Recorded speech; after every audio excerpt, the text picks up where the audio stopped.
Hey y'all, what's up? Welcome back to Roots Refuge. We're obviously not at the farm right now. We are in my office where I have brought you all to talk to you about probably one of my favorite things to make videos talking about, and that is tomatoes. The messages have begun rolling in as many people are preparing to start their seeds. They're making their seed orders and they're saying, hey Jess, can you tell me your must grow tomatoes? Now I've covered this topic extensively in the past, but I figured I would make a fresh video just to let you know if something has changed. I actually went back and looked at a tomato video that I published at this point probably about 5 years ago talking about my top favorite varieties, and the list is largely the same. I would say it's probably expanded a little bit, and there are a couple of varieties that I don't necessarily think of as my go-tos anymore because I've tried some other things and I've learned some different things in processing. We'll get to that. Now, I get the question a lot, what's your favorite tomato? And I have yet to find an answer I feel great about giving, narrowing it down to one, because tomatoes have such a wide variety of flavors and textures and uses that I love having a large variety of tomatoes. Now, I have a handful that I really love. I would be really bummed if I didn't have them in my garden, but to narrow it down to one, I just don't think I can do it. So today I want to give you my favorite tomatoes list. I used to say I could narrow it down to 10. This is not 10. It is a relatively short list. I mean, in terms of like all the tomatoes that there are, really short if you're comparing it to that. Now, as far as it being an actual short list, for a lot of people, this would be a lot of variety for their garden. So, you know, take it with what you will. I'll try to give you information as to why I like them so that maybe you don't necessarily want to grow this entire list, but maybe it can help you make some decisions. And if nothing else, maybe you've already decided what your favorite tomatoes are and you've already decided what you're going to start. You can just pop the video on and listen to it while you start your seeds, and we'll just be excited about tomatoes together. My idea to shoot this video was actually spurred on by something that was in my mailbox yesterday when I got home. I threw this in my purse very excitedly, and I just opened it up. I brought it into my office and just opened these envelopes up. Yet again this year I'm working with my friend Brad Gates over at Boar Farms, and he has created for my viewers some collections that you guys can check out for a discount. We've done this in the past. Last year, I'll tell you that the collections that he created sold out in about 3 days, I think, if I remember correctly. So if this is something that you're interested in, definitely hop over and look. He's created 3 collections that are available at a discount for Roots and Refuge viewers. Oh, look at that. Boar Farms. Okay, so I'll be really brief because I know some of you will have found this video just looking for tomato varieties, and I don't want you to have to sit through my life story before it. However, Brad Gates remains to this day the only person that I've ever fangirled over, and I always have to tell that story. We can all have a little laugh at me, but I was an avid gardener. I'd been growing Boar Farms tomatoes for years before I ever had a YouTube channel, and when I started my YouTube channel, it really started to take off back in 2018. I was invited out to the Seed Expo put on by Baker Creek in California, and I met Brad. And prior to that, I had been seeing Brad in magazines and seed catalogs, and you know, always through the distance of media. Obviously didn't know him, didn't have any connection, but I'd been growing his tomatoes for several years. And so I met him and I cried, and it was embarrassing, and he was gracious. He's just a gardener, you know, he's like a totally normal dude. He has this amazing business where he's been developing new tomato varieties for the last, I don't know, few decades, and is just a really cool guy. Loves geeking out over the garden. I could sit and talk to him for hours. He has tons of knowledge, and he has 3 different packages that are available. I'll put a link. He made one collection, which is the Jess's favorite collection, which these are all things that I have grown in my garden for years, my tried and true. I gave him a list. This is what I'm always going to have in my garden. That's them. He has the Brad's Favorite collections, which he actually sent me, and I'm really pumped about. I'm actually looking at my garden plan, figuring out what is gonna have to go so I can fit these things in, because there's no way I'm not gonna grow Brad's favorite tomatoes. So he's got the full collection of his favorite, and then he came up with another collection, which I'm super excited about for you guys. He has the Small Space Gardener collection. So this has 5 different varieties that are all ones that he said are really good for like patios, smaller spaces, optimizing spaces, because he knew a lot of my viewers were people that were new to getting into gardening or gardening outside the traditional like big rows or large space areas. So all 3 of those are available. I think you get like 20% off buying the collection, so it's a pretty good discount. I'll put a link to that, and you're gonna hear some of the names of these on my must grow list because they are some of my most favorites. All right, I've got my paper in front of me so I can try to stay on task here.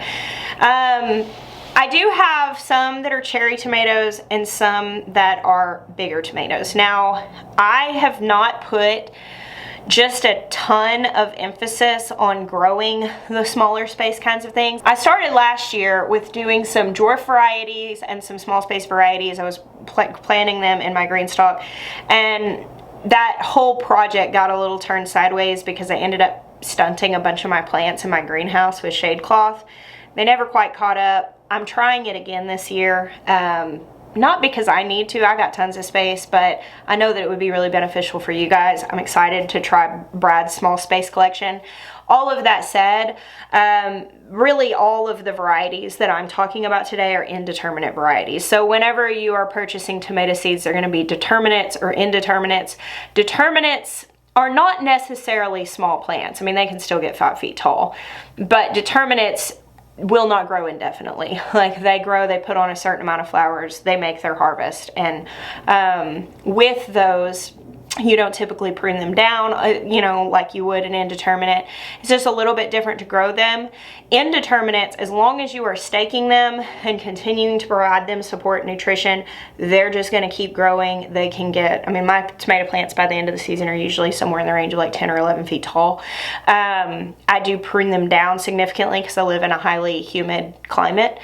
And mostly I grow indeterminates. And sometimes seed packages will not say one way or another, but you can always look it up. It's safe to assume if you are buying seeds and it does not denote whether it is determinate or indeterminate, that is probably indeterminate. That is the majority. Now, sometimes you will see things like bush tomatoes, patio varieties, small space varieties, any dwarf tomato. Those are all going to be those are all going to be determinates. That said, I've broken this list into the cherry tomatoes, or the smaller ones, and then the larger ones. This is my favorites list, so there may be some tomatoes that you want that are nowhere on this list. I am not a big fan of the saladette size, which is to say like 2 to 3 ounce tomatoes. They're typically kind of jelly in the inside. They've got kind of more gel. These are tomatoes that are commonly sliced and used fresh in salads. And I typically don't grow very many of those. I find that with my big heirloom slicers, with my larger paste tomatoes, and the big slicers, those work for salad use, but they're also a little more versatile for like roasting and turning into salsa and canning. And then cherry tomatoes also, I use a lot of those for salads, but with the cherry tomatoes, I like dehydrating those and doing things like confit with those. And I just find more use with cherries and slicers and pastes rather than the saladette. So I don't think I actually have a single true saladette on my list because I just don't use those. Not to say that they're bad, other people love them. It's just not my thing. So to start with my cherry tomato list, I haven't met a ton of cherry tomatoes that I hated. For the most part, I'm either largely neutral to them or I like them. The exception to that is there are some yellow-skinned varieties that I have found to just be so quick to split that I don't I don't grow them.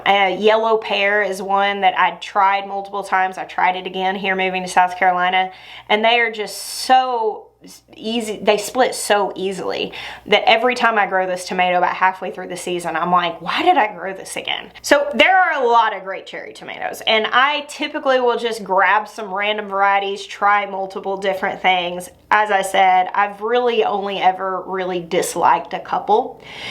But this short list of my tried and true, I will always grow. And there are a few reasons for that. It's for flavor, it's for how successfully they grow, how healthy they stay, how well they produce, and also for the variety. So my favorite thing about cherry tomatoes is all through the summer, I have a bowl of cherry tomatoes, a rainbow of colors and variety of flavors sitting on my counter. So part of what goes into my favorites is I like the variety of them. I like that we have different flavors and textures and slightly varying sizes, and they grow well. I did do something a little different in this list. I'm gonna have some things that I say this variety or this variety. Now I've got lots of space, I'll probably grow both of them. Anytime I say or, it's an and for me. But if you're trying to pare down what you're gonna grow and you don't have space to grow all the different things, when I'm saying or, they're fairly interchangeable. The first one I wrote down was Sun Gold or Honey Drop. So Honey Drop is a variety that I believe, I remember reading that it was developed from Sun Gold. If I absolutely had to choose between the two, I would probably lean towards Honey Drop. It's a little more orange, whereas Sun Gold kind of is a little more yellow. They are both very, very sweet, very prolific.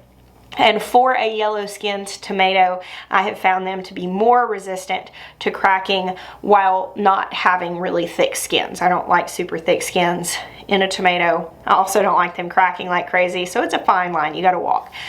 Sun Gold and Honey Drop both are just out of this world with flavor. Last year in the garden, the Honey Drop tomatoes, they just were super prolific, and different people who visited my farm would swing through the garden and grab a handful of that particular plant every single time. They're just really, really good. They grow really well. Sun Golds were the first cherry tomatoes that I ever loved, that I tasted at a farmer's market, and I was like, whoa, wait a second, this is not the store-bought disappointment that I am used to. This is amazing.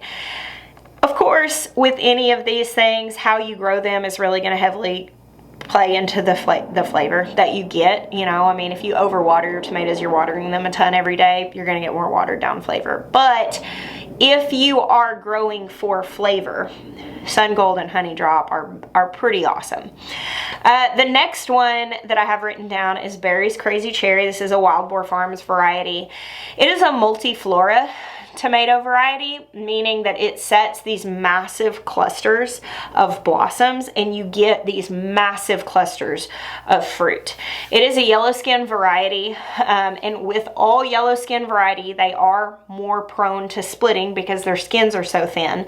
However, with all yellow skin varieties, their skins are super thin, which is really nice if you don't like that really pronounced pop of cherry tomatoes, if you like something that's a little bit softer.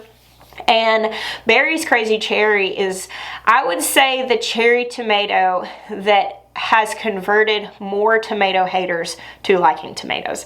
So I mentioned having that bowl of multicolored fruit sitting on my counter, and I'm going to use cousin Amy as an example because she doesn't mind if I share her business like this. But Amy didn't love tomatoes. She was always like, yeah, store-bought tomatoes really aren't for me.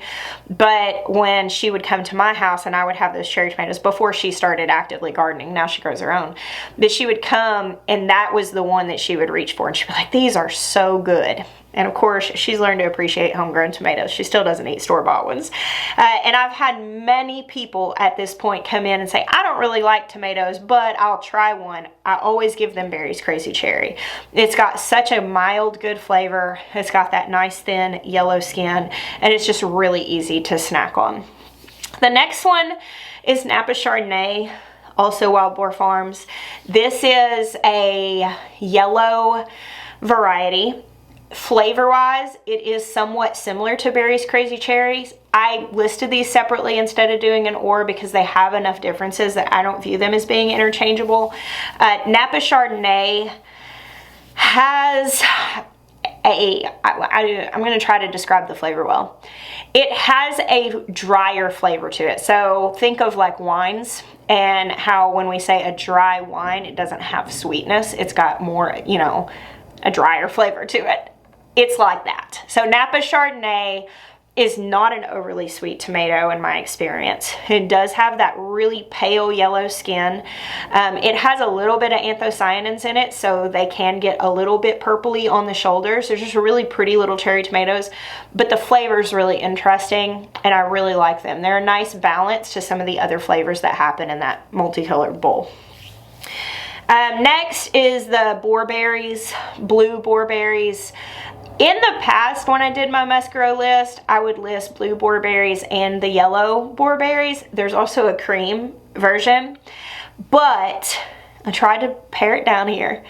And I would say that the cream is very similar to Napa Chardonnay. The yellow, while very different from Berry's Crazy Cherry, I've already listed Berry's Crazy Cherry and Napa Chardonnay and Sun Golden Honey Drop. So the yellow is kind of like, okay, it's a little redundant. But the blue boar berries is a red little cherry tomato with dark purple shoulders. And it's really cool because when you pull the flower, the stem off, where it has blocked the tomato from the sun makes this little flower print on it. It's just, they're really beautiful. This variety, if they aren't watered enough, the skins can get a little bit thick, but I will tell you, they do not split. They're one of those, and with pretty regularly watering, and I mean not overdoing it, I don't have a problem with super thick skins. Blue boar berries are almost always the first cherry tomato to ripen in my garden. They typically outproduce all the others. They're extremely productive. The plants stay healthy for a really long time, and they're also really beautiful and they taste good. As far as being very striking, adding to the appeal of the overall collection, they are that. They also have really good flavor. The biggest thing I can say for them is that they're extremely productive and healthy, and so I really like that. So another one that I'll mention, I think it's a really good tomato. I always grow it. I would miss it if I didn't. As far as being like enthusiastic about it, I don't know that I really am, but it's the Bumblebee kind of collection. There's Sunrise Bumblebee, there's, I think it's called Purple Bumblebee. There's a variety at this point. I think there's 3 different colors in the Bumblebee line of tomatoes. And I always grow the Sunrise one. It's kind of like orange and yellow streak, and then sometimes I'll do that purple one too. They're a little on the bigger side as far as like a cherry tomato. They're kind of leaning into that saladette. That's probably one of the reasons I'm not super enthusiastic about it. They are definitely like a 2-bite cherry tomato. If you put the whole thing in your mouth, it would be kind of a lot. They're really pretty. They taste pretty good. I don't really find them to be like mind-blowing or anything like that. I've never just been like, oh, this is the best thing I've ever tasted. But I do like them, and I do always grow them. As far as my favorites list go, they're definitely towards the bottom, but they're still there. Honorable mention, we'll say that. Another one that is always on my list is Brad's Atomic Grape, another Wild Boar Farms variety. Now, Brad's Atomic Grape, if a tomato could be controversial, this one is. People either love it or they do not. And I think that if you know what you're growing, it sets the expectation. And I think that's why the people who love it. So it is different. Brad's Atomic Grape is probably one of the most striking fruits you will ever see. And that's how a lot of Brad's tomatoes are. They are unusual. You are never going to see them in the grocery store. That for me is a big reason for growing them. But I remember Brad's Atomic Grape became popular, or at least well known, when it was on Baker Creek's seed catalog cover several years ago. I grew it for the first time, and my daughter Malia loved it, and it became her favorite tomato. So I have grown it in every garden since then, since Malia was 8 or 9, and she's now a freshman in college. And I will say of Brad's Atomic Grape, again, when I talked about that drier flavor, there is a note, a tasting note, if you will. I just left this morning, I was cupping a coffee, and we find the tasting notes in these things. That reminds me of like beer. It reminds me, it's a little hoppy. If you're familiar with that. I know I'm using all these alcoholic references. Some of you are kind of like, what are you talking about? But it's not super sweet. I would say maybe it's a hint of that umami, smoky, savory flavor that tomatoes can have. But again, it kind of has that dry flavor to it that I really like. I think that it's really, really good. I love cutting up Brad's Atomic Grape and putting it in like a cucumber salad, and then doing kind of like a mustard-based vinaigrette, tossing it all in there, putting some onions in it. It just lends so well with those flavors, and it's also just so stinking cool looking. A little bit of a larger size cherry, super streaky, super colorful. I think it's just fun to grow because it's so unusual. Like whenever people come in the garden and they're like, that's a tomato? Because if all people have seen is what's in the grocery store, they have never seen anything like this. And so it's got a permanent space in my garden. It makes my list. It's in my favorites collection. But I feel like when I talk about it, it's like, hey, don't expect this to be your typical little sweet red cherry tomato. It's just not the same thing. But if you go in with the expectations for what it is, I think you'll like it very much. Speaking of sweet little red cherry tomatoes, I find many of these to be pretty interchangeable. There are a few. There's one called Matt's. I can't remember. Matt's cherry, Matt's red cherry, something like that. It's like a little red cherry tomato. Sweetie is a really popular one. Sweet 100s is another one. And I like them all. They're all good. I usually just try to make sure I'm growing at least one red cherry tomato to have that element in my collection, really, to be able to make salads and be able to have a lot of different color and kind of balance it out. And I would be bummed if I didn't have a small red cherry tomato in the garden in the summer, but I don't have any sort of like loyalty or preference really hardcore towards one particular variety, because many of those are interchangeable to me. In fact, if you have a small red cherry tomato variety that you are like crazy about, let me know. I'd love to have the recommendation. All right, that is my small tomato list. Now for the large tomato list. I love growing slicers. I love a good tomato sandwich. I love doing brown butter tomatoes, slicing them up and eating raw. I eat raw tomatoes daily throughout the season, just putting some salt on them. I have a couple of my kids that do the same. Some of them won't touch a raw tomato to save their life. They're not into it. It's fine. But with the fact that I love the variety, I love slicers, what I essentially learned to do was to make them work with preservations. So most of what I like is pretty multi-purpose. I would say all the varieties that I'm about to list can be used for things other than just slicing. They're typically meatier. They don't have a ton of gel in them. They can be roasted and canned, but also used for fresh eating. So that's something that I highly value, is versatility in a fruit. So really, if I look at this list, I look at all of these and I'm like, yeah, these are all pretty high meat, low gel, less seeds, easier to can, big fruits, because that's what I value, and therefore that's what has made my list. So this is really no particular order as far as how much I value these. The first, these are somewhat interchangeable. If you have space for both, they're both awesome, is the large barred Boar or pink Berkeley tie-dye. Both Wild Boar Farms varieties. The large barred Boar is a darker red tomato with green streaks. Pink Berkeley tie-dye is more of a pink tomato with green streaks. They look very similar. They grow very similar size. Their flavor is different. Pink Berkeley is going to be lighter, fruitier.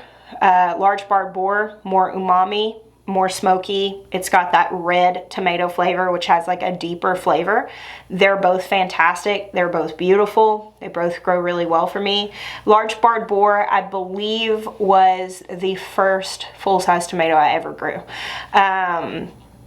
You know, that I had started from seed, I should say. I had grown like some pots of like patio tomatoes and just like buying started plain red tomato plants at the store. But as far as starting from seed and growing a unique variety, Large Barred Boar was the first one. So I love both of those.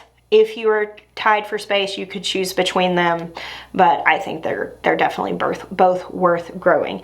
Another or situation is pineapple tomato or big rainbow. Very similar fruits, really big, like yellow tomatoes with like orangey red streaks in them. They're a little different from each other in how their streaking is, but they're very, very similar. In fact, if I had a table full of like pineapple tomatoes and big rainbow tomatoes and you mixed them all together, I couldn't tell you which one is which. They're close enough that it would stump me. But I still grow both varieties because I like them. If I had to choose one, I'd just eeny, meeny, miny, moe it, because there's, you know, I don't have any sort of like, well, I like this one a little bit more than the other. But they're sweet.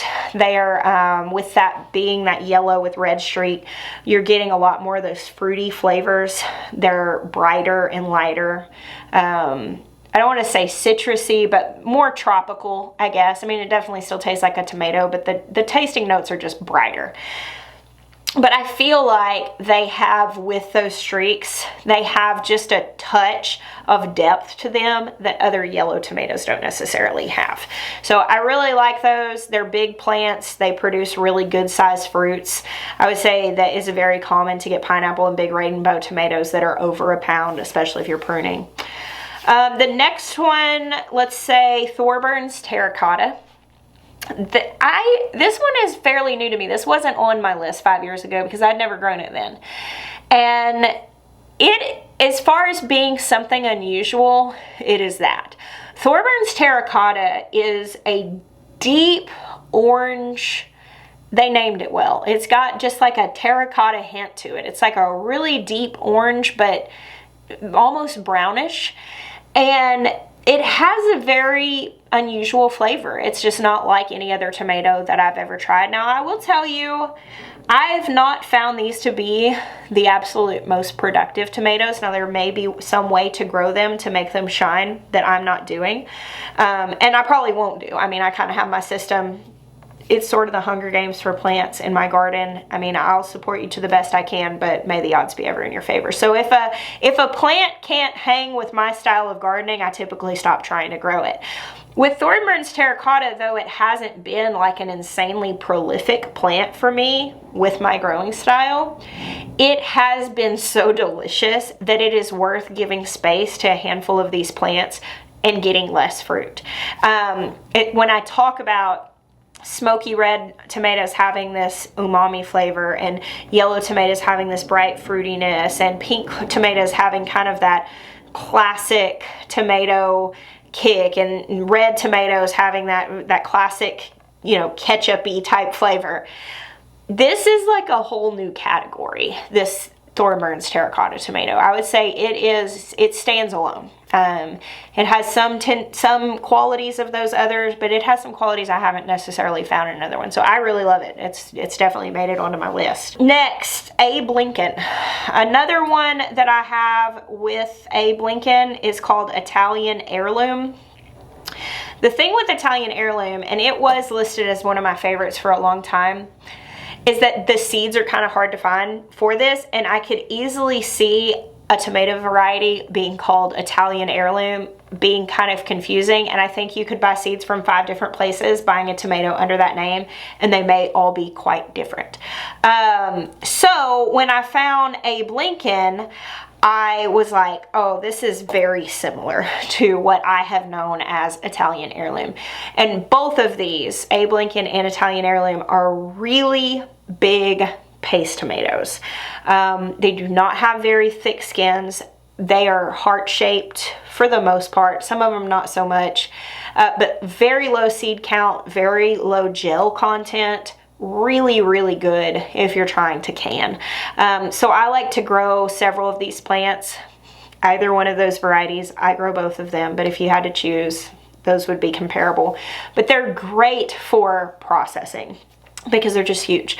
I've had just off of both of these varieties, I've had single plants yield just a lot of volume, and the fruits stay relatively disease-free. They ripen pretty evenly. You know, sometimes with varieties that tout really big fruits, it's just because they're really prone to cat facing, which is where not cat facing, fasciating, which leads to cat facing. So fasciation is where you have blossoms that come on in a cluster. So you have like 4 or 5 blossoms fused together. And it's really funky looking. It's very common in heirlooms, especially on their first flush of blossoms. And what happens when you have that, like, think of like conjoined twins. It's like conjoined tomato fruits. And they grow, and you've got 4 or 5 fruits growing all fused together. And that's where you end up with those weird pockets and weird shapes of heirloom tomatoes. That's called cat facing, when you have all of that pocketing and that puckering all on the bottom of it. And that comes from the fruits being fused from fused blossoms. Now, a lot of times when you are looking at tomato varieties and they tout large size, it's not that those individual fruits are typically very large. It's that the plant, that variety, is more prone to fusing blossoms together. So you may end up with monster fruits, but it's not actually one fruit, it's multiples fused together, which is cool, but it's way less functional and feasible for processing. Because when you have a really big fused fruit like that, sometimes what's happening is part of that is actually ripening faster than the other, because even though they're fused together, they're actually behaving like they're separate fruits. And so you won't end up with uniform ripeness in all of those pockets and areas where they are fused together. You can get rot spots, you can have pests that hide up in there. So I actually, when I see fasciated blossoms in my garden, I pluck the blossoms off, because mostly I pluck the blossoms off. Occasionally I'll see like a monster blossom and my curiosity gets the best of me, and I'm like, I'm gonna let that one grow because I just need to see what's gonna happen here. Mostly I pluck the blossoms off because mostly I would like to have fruit that doesn't have rot spots in it and that isn't ripening unevenly. Now, back to Abe Lincoln and Italian Heirloom, these are just huge fruits. Like, the one blossom produces one fruit and it is very large. And so if you are wanting large tomatoes, that's 2 varieties that are a really good place to go for that. So before I get to my 3 like most favorite, if I have to rank them, I have 3 that are my most favorite. And they're there at the top together. But I want to honorable mention one that I always grow, that I really like, but I don't necessarily recommend it unless you have the space. So Brandy Wine tomatoes are a true classic heirloom.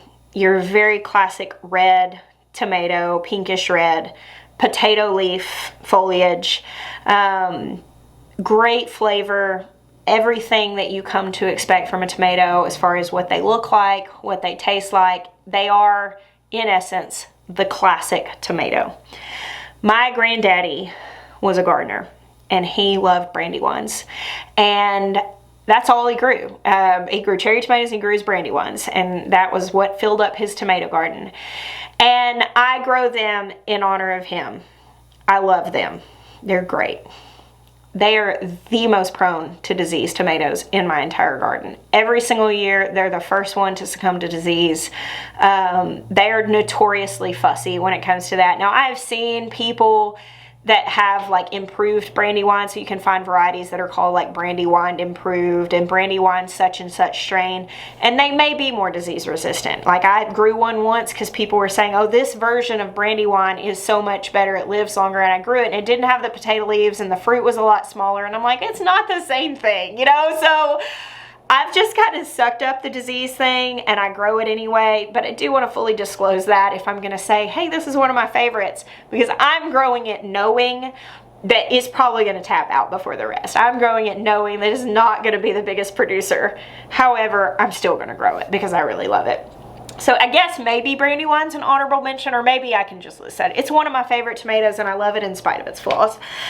All right, so I guess my top 3, even it feels weird to say that. I'm telling you, I have a hard time narrowing down tomatoes. It's like when if somebody asks me to tell them my favorite child. So Dr. Witchy's yellow. I think it's actually called white, or I don't know. I've been corrected on it so many times, but then people correct me and tell me different pronunciations, so I'm like, whatever, I'm going back to Witchy's. So that's how I read it when I first read the word, and I never heard anybody say it.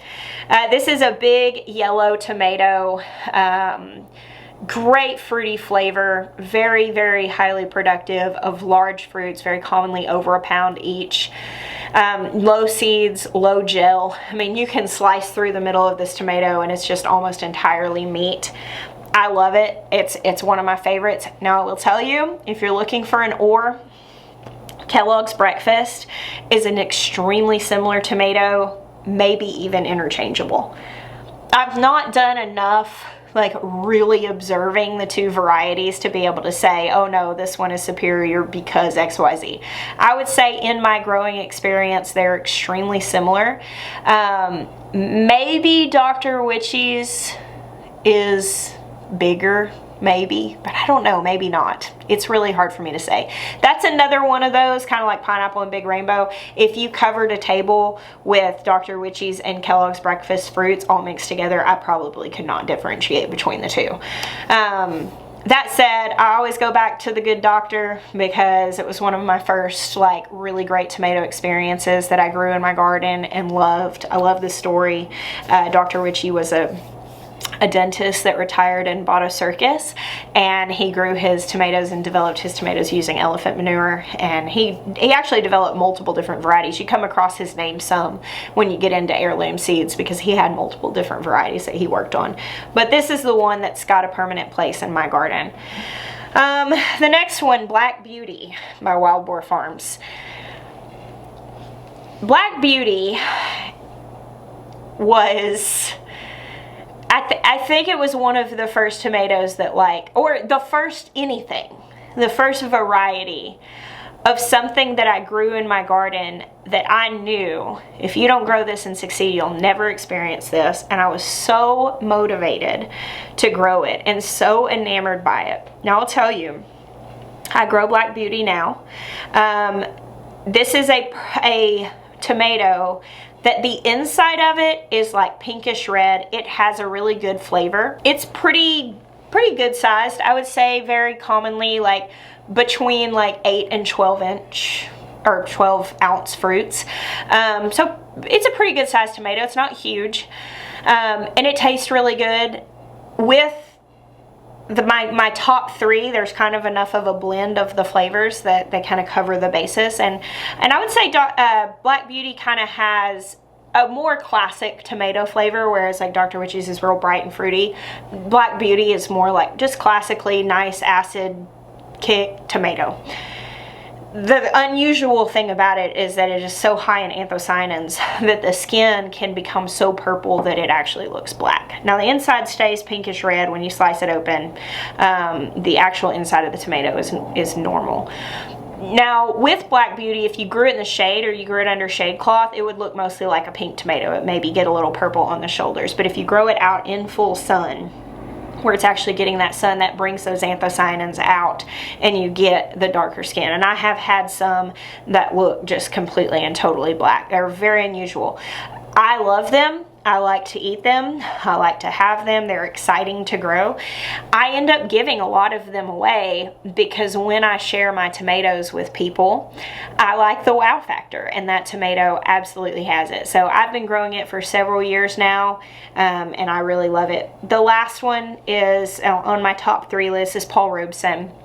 Paul Robeson is on the smaller side. I would probably say on average, you know, in the 8 to 10 ounce range. So the fruits do not get huge. I've never had a huge one. I've had some that are even smaller than that.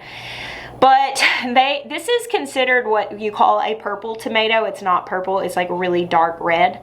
And it is known for being particularly savory. So with tomatoes, they can have, as I said, like more fruity notes, more classic kind of acidic notes and then more umami or smoky notes.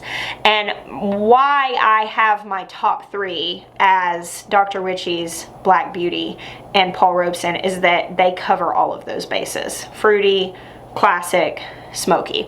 And Paul Robeson has got this really deep, rich flavor, especially if you grow for flavor, meaning you don't overwater. You pick your tomatoes in the afternoon when the sugars are going to be most concentrated. The best tomato I ever tasted was a Paul Robeson tomato. Now, that same plant, I had multiple tomatoes off of that plant that didn't taste as good. That particular one, it was a hot afternoon. I picked it at 3 in the afternoon. I took a bite of it and literally just had to sit down because it was so good. And I like those 3. And I would say if I had to throw another one on that top tier list, it would be Large Barb Boar, Pink Berkeley tie-dyed. Man, it's so hard. I can't choose. I cannot add to that. Like, I can't just limit it down. You have my list. It's all of them. I want to grow all of them. Maybe I would do another one that has the more classic red flavor, like to kind of measure it out. But with Paul Robeson, it is really widely accepted as one of the best flavored tomatoes that there are. It grows pretty well. I've never had any, major disease issues with it. It's not the most prolific tomato. I mean, a lot of heirlooms aren't. You're going to get more volume off of a hybrid that was bred for volume, but they might not taste as good, and I'm growing for flavor. So it's not necessarily the most prolific, but I've never had any issues. I've never had to like pull a bunch of this variety out early, and the fruit is just really, really tasty. My favorite thing to do with like any dish that I'm making that's calling for tomatoes is to take like those 3 or something similar to them and chop them up and really mix that in. So if I'm doing like a salad with a lot of tomatoes, or if I'm making a tomato tart or a tomato sandwich, I like to slice up all of those 3 flavor profiles, one of each, and mix them together, because then not only am I eating tomatoes and something, there's just so many different layers of flavor. So those would be my most favorite ones. Now, obviously my list is based on my preferences and what I value in a tomato, and I shared that, like I like indeterminates. I value these things. I value these sizes and this diversity, and this is why I like them. Some of you may really, really like growing those unusual, striking varieties, in which case there are options for you. Some of you may really value needing to optimize your space and you're looking for dwarfs or determinate varieties. Some of you may only like to grow saladettes and cherry tomatoes because you're really only just trying to eat fresh, or you only want a couple of plants because you just want slicers. Some of you may be planning on doing tons and tons of canning, and you want to stay in the paste family so that you are really optimizing your preservation. Obviously, you're going to develop your own preferences based on your own needs, but if you are wondering what tomatoes I look forward to and what tomatoes I'm going to be starting, this is always the foundation for my list. I'll try some other things, and I'll have tomatoes that come and go. I'll grow them one year, I won't the next, I'll grow them again. But as far as the ones that, like, if they were missing, I would really miss them, this is that list. Now, I will put a link to the Roots Refuge collections over at Wild Boar Farms down below. If you are wondering where to buy seeds for the varieties that I mentioned, if you are ever looking for a seed variety, you can also always Google the name of it and it will come up. And if you recognize a seed store that you feel safe shopping from, you can go to them. I did a video a couple weeks ago talking about seed buying, listing multiple different sources that I like to get seeds from. I'll put a link to that video as well. If you are buying seeds, maybe for the first time, and you'd like some guidance in that, I've already got that video made. And I'll put a couple of links to some of the other seed stores that I like to go to that carry these varieties that I've mentioned today, or at least most of them. Now, you might not be able to go to one store and get this whole list. It just doesn't work that way, but you can piece it together. And as always, I encourage you to get with other gardeners and swap and trade, and eventually, if you do that, you will be overrun with seeds. So I hope this helps you guys. I'd love to know, what is your favorite tomato to grow and why? This is a very important thing whenever you're sharing a preference for a variety. And thank you so much for hanging out with me today. I bless you. Until next time.